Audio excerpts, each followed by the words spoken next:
तर 12 वर्षांपूर्वी रोहित पवारांचा राजकारणाशी काडीचाही संबंध नव्हता असं संजय शिरसाट यांनी म्हटलंय। अण्णा हजारेंसारख्या व्यक्तीचा अपमान करणं रोहित पवारांना शोभत नाही। रोहित पवारांच्या अण्णा हजारेंवरील टीकेला संजय शिरसाट यांनी उत्तर दिलंय। तर रोहित पवार आजोबांच्या वयाचा विचार न करता त्यांना राबवून घेतात। अण्णा हजारेंवर केलेल्या रोहित पवारांच्या टीकेला आता उमेश पाटलांनीही उत्तर दिलंय।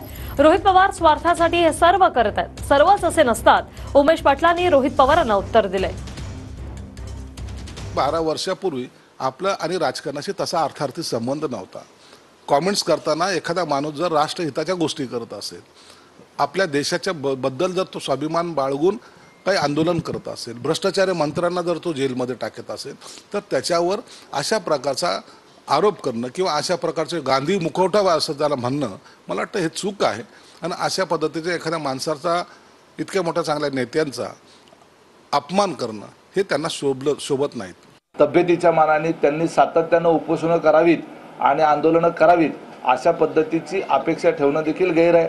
तुम्ही तुमच्या आजोबाच्या तब्येतीचा अजिबात विचार न करता त्यांना राबवून घेता, त्यांना कष्ट करायला लावता, त्यांना पळपळ करायला लावता। तुमच्या निवडणुका जिंकण्याच्या करता 84 योद्धाचा योद्धा म्हणून त्यांच्या तब्येतीची अजिबात पर्वा न करता तुम्ही त्यांना तुमच्या स्वार्थाकरता वापरून घेता। तसा दृष्टिकोन सगळ्याचाच असतो असं नाही।